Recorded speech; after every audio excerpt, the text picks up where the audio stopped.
So I've been on this kick last few podcasts, and I try to have variety, and I don't know, I just can't get away from it. But and it's funny because I was looking at our last one, and we fall into the same vein. It's a very similar idea. You know, we talked about what you don't see, you know, behind the scenes in successes.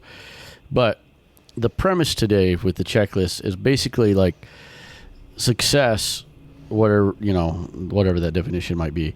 But when you're successful, whether it's in leadership, and that's what we talk a lot about, leadership on this podcast, even though it's kids ministry.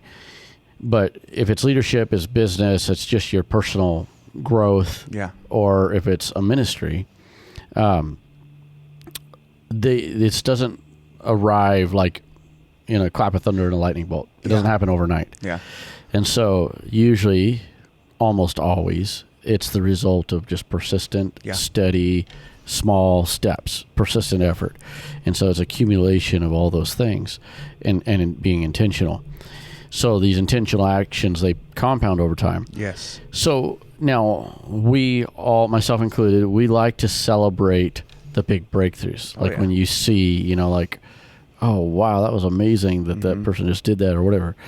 But really, it's usually the behind the scenes before that ever. Like I have testified about this before, and I've talked about it, I don't know, countless times on the podcast, I'm sure.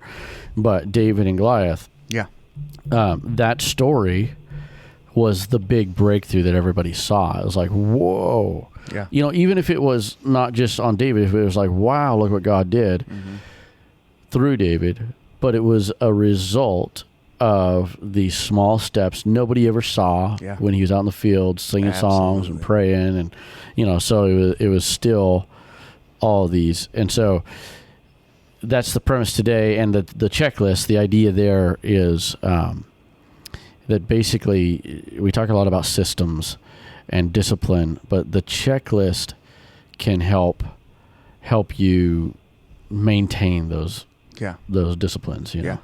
It's very true. And it's interesting timing for me personally. In my life, I've got big changes kind of in the mix as we speak even. And so I've found that, in fact, last night at work, I've got this huge calendar that's like paper. Oh, like a desk calendar? Yeah, almost like a desk calendar, but it folds. It's just huge. Oh, but it's like a planner, You carry it around. Yeah, and it barely fits in my backpack. Get my calendar. Yeah. Let me look into 2047. Yeah. And so I've got everything highlighted right now on, you know, routine work, school, whatever it is. And like color coded, you mean? Color coded. Oh, okay, nice. And I mean, I like the iPhone. I like using the notes and the calendar on there, but I'm very visual, and I like books. I like paper, and so it's really good timing. And when you brought up David, I had already wrote this note down, so it might be a good time to throw it in. I was listening to Brother Wilson the other day, and he was speaking at a young ministers conference back east, and he made the statement about David. And I was listening, I was working, and I was just kind of soaking it in, and I had to pause it and rewind it to make sure I heard it right, and I wrote it down. And speaking of David specifically, he said, David was proficient in private before being proficient in public. Oh, that's good. And so it goes to what you just said. Yeah. It goes to the first time he ever played the harp was not when he played it for Saul to soothe the evil spirit. Right. Yeah. The first time he, picked up that sling was not when he faced Goliath. The first time he fought in any kind of battle was not in a battle. It was when nobody saw. It was those hours and days and weeks and years of preparation. Right. Yeah. That culminated into who he was. Yeah. Oh, that's good. Yeah, because that's what I talk about with David and Goliath is that was his, I call it the spotlight moment. Mm-hmm. And yeah, he did all the things in the dark before there was ever a spotlight, on him. And guess what happened after Goliath? Went back to the field. He went back to the field. Back to the field for a while. Yep.